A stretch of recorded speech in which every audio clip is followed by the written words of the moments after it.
Welcome to part 2 of our series on customer write-offs. In part 1, I showed you how to enable write-offs on the customer profile, and we also took a look at a couple of reason codes that are needed to actually process the write-offs. In this video, I'll show you how to process write-offs such as fees or maybe deductions directly on the customer payment. So let's go to the receivables workspace, and we'll go to the invoices and memos, and let's pick one of the open invoices here, $1,000 invoice. We'll select this one. The customer is Emerald Bank. We just have to make sure that we have the write-off enabled. So we do have enabled write-offs, and then our write-off limit is $50, so we can go all the way up to the 50. That's fine. All right, let's process the payment. We'll hit pay.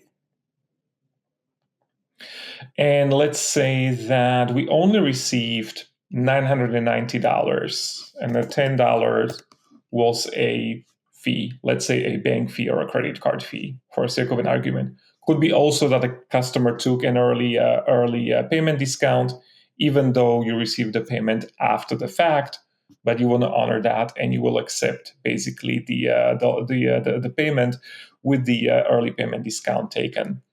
So all these cases will apply here. So we have $990, and you can see that the balance, we're off by $10 here. So what do?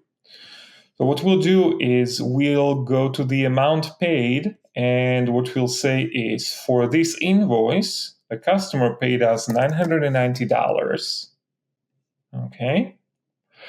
And then we're going to say, we're going to use a reason code to offset that $10 charge from the bank or for the credit card company. And here is a list of all the reason codes I can use, right, for this particular payment. And I will use this credit card fee reason code. Now that credit card fee reason code is connected to a bank fees expense account. So that's going to be my offset account there. And then all I have to do now is to recognize the write-off amount, which is $10. There you go. Okay. And I should be fine with the balance. The balance of this invoice is now 0, right?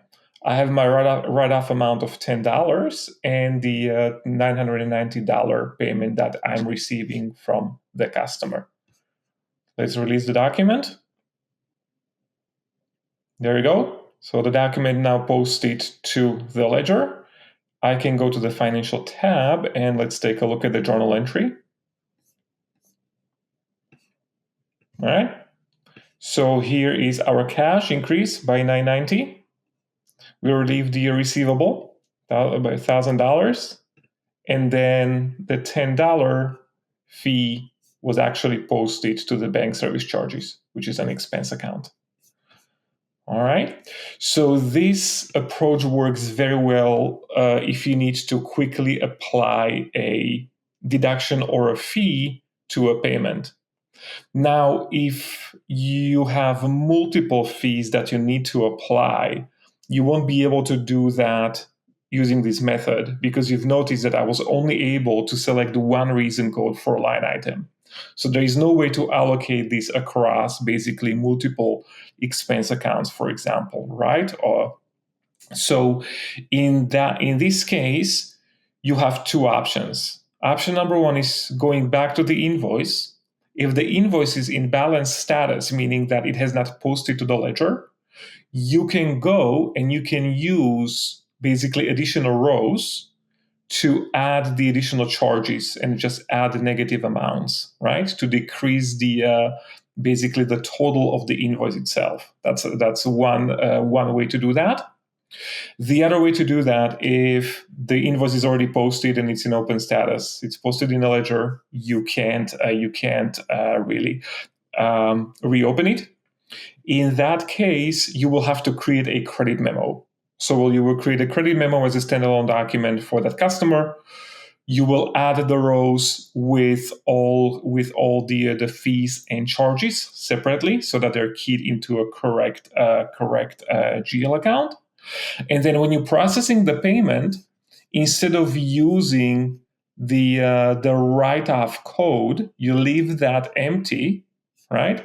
You will add that additional documents to the payment, that credit memo, and that credit memo will automatically decrease the balance and it will offset that, and you will arrive at a correct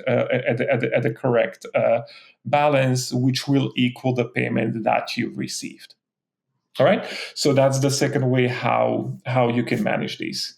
Okay, very good. Thank you for your time. I hope this was helpful. In the next video, we'll take a look at the allowance method. I'll see you then.